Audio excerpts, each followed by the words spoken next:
Should this really be happening? That's right, we've seen, of course, our wonderful His Majesty the King, King Charles III, attending the Easter service at St George's Chapel in Windsor. But it's actually divided quite a lot of people over here in the United Kingdom. As ever, let me explain. Morning, lovely to see you today. Thank you so much for taking the time out. Yes, I'm talking to you. I know you've all recovered now. I know lots of you were telling me all about your Easter egg delights.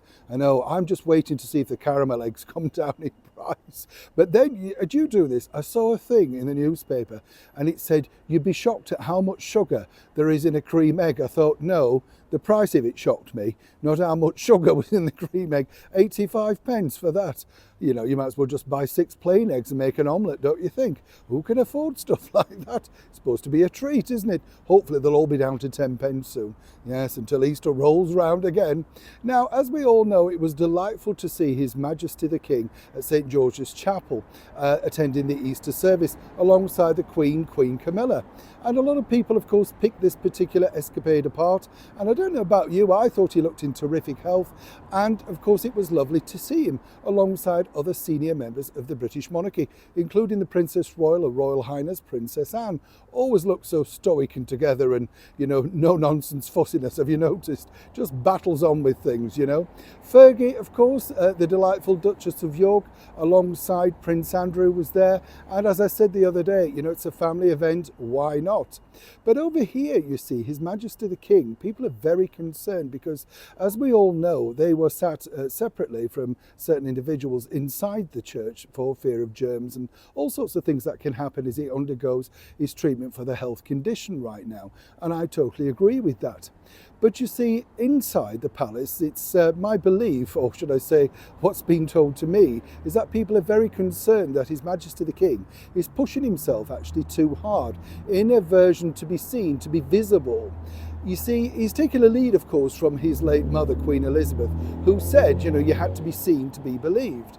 And as we know, when Charles took to the throne less than a year ago now, he's undertaken, one might say for a man of his age, quite a colossal sort of workforce. You know, he's gone to many events, met many different people. And one of the biggest things, of course, he's looking forward to is returning to Australia, hopefully later this year. But there are other big events along the way, like Trooping the Colour. Now, what really shocked a lot of people over here was the informal walkabout, meeting and greeting those wonderful well-wishers up and down the side of the street. He did look in fine spirits, but as we know, King Charles himself has said previously, he learnt the art of acting at a very young age. And I'm not suggesting he's not thrilled to see these people, but what I'm saying is we don't want him masking something for a further problem later down the line. Now, what I've been told is simply this, that Charles, as we all know, is a very sort of, shall we say, stoic and maybe stubborn individual who wants to do things his own way. But of course, other people are suggesting that perhaps he should also take a leaf out of the Princess of Wales book, Princess Catherine, perhaps retreat fully, get fully mended while trying to battle on in a royal life. A lot of people suspect that that's the right thing to do. But it's difficult, isn't it? Because, of course, this is a job that he's taken to all of his life. He's waited for this particular moment. He doesn't want to let the subjects down. And, of course, it's not just here in the United Kingdom, but the Commonwealth and around the world. But again, is this really pushing himself too far? Medics say this could possibly be the best thing. It puts him in better spirits and something to focus on.